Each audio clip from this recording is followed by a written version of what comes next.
Hello, my name's Alex Davies. I'm the founder of Wealth Club, and today I'm with David Scrivens of Amberside Capital, promoter of the Amberside ALP Bonds. Hello, David. Hi, Alex. Can you tell me, what are these bonds? What are you offering investors? So these are crowd bonds. So what a crowd bond is, it's slightly different to peer-to-peer lending. Peer-to-peer lending is where you would go directly into the individual companies. And for a crowd bond, what we're doing is you go into Amberside ALP PLC, and Amberside ALP PLC on-lends your money to different infrastructure projects. And so your money is pooled with all the other investors' money, and over time that portfolio grows and grows and grows. So you hopefully de-risk by having a larger and larger portfolio as time goes on. So what's the experience you've got to allow you to do this? So Amberside ALP is a joint venture between ourselves and a company called CH1 Investment Partners. So ourselves, Amberside Capital, is part of Amberside Group. We have been working in infrastructure and energy for the last 15 years. So we've been advising on many schemes, large and small. And what we've found is there's a niche in the market between sort of 3 million and 20 million, where the banks are finding project finance deals a little bit too big for their normal commercial team, and their project finance teams only get excited when 20 million is hit. So we've had this experience of actually working with lenders and different providers to actually invest in these small scale projects. And then we've got CH1 Investment Partners. They've got a deal flow already, and they've also got that experience of being there, seen it, done it, whereas we've been advisors. So together we bring both that advisory rigor, and CH1's been there, seen it, done it, and had the practice of what goes wrong in reality, so that we can put that together now and really have a good, strong proposition for investors.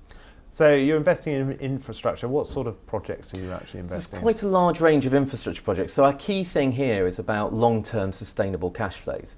So we've got a large pipeline, and we hope to raise significant amounts of money to be able to do all the schemes that we would like to do.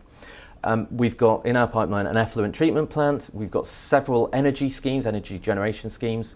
We've got also some energy infrastructure schemes, so the actual network that provides electricity to new homes or new energy production sites, that people owning the cable, so they're actually good long-term financeable vehicles. They're getting pretty secure cash flows from coming out of your electricity bills. And then we've got things like some hydroponics, and we've got other schemes such as waste to energy, and we're looking at basically anything with long-term sustainable cash flows. There's also a government-backed scheme at the moment that we're talking to, who are finding it difficult. They phoned me up the other day that they're wanting to raise £5 million for something that they think is fairly low risk and secure, and they've been there, seen it, done it, but it's just falling within outside of that range that banks like to invest in.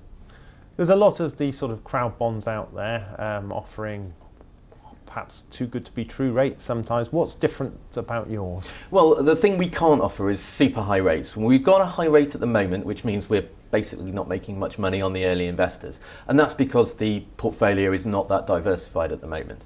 As time goes on and it gets more diversified, we're not going to be able to offer the high rates that other crowd bonds do, just because of the risk profile of the companies we're lending to. We won't be lending high rates of return to the investee companies, so we can't give that to our investors. And that just means that the risk profile of what we're lending in is a lot lower. If we were to increase the risk profile, then obviously you can do the higher rates, but we can't under the terms of our bond.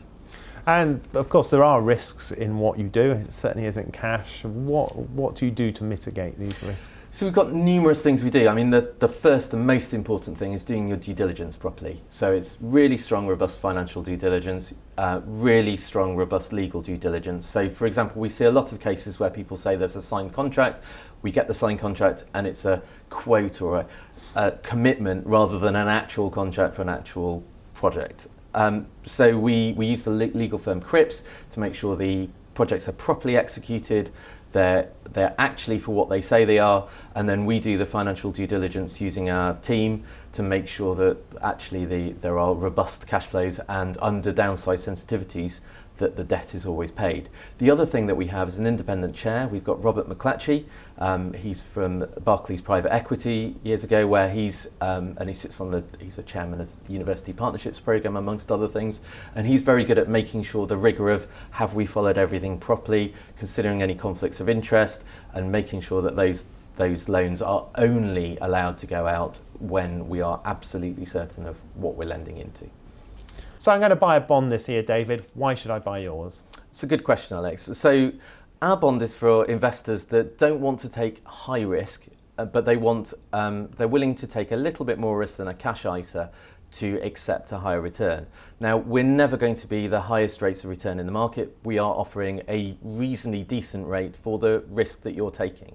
So when you're buying these products, you've got to be really understanding of the underlying projects that you're investing in, whether you're the first charge lender, i.e. when the underlying company goes under, are there other people that rank above you before you get paid? So we are the first charge lender in all the projects that we've done so far, and we expect to be the first charge lender, except in extreme circumstances if we feel that the economics are so good that we could be a second charge lender, but I actually don't expect that to happen.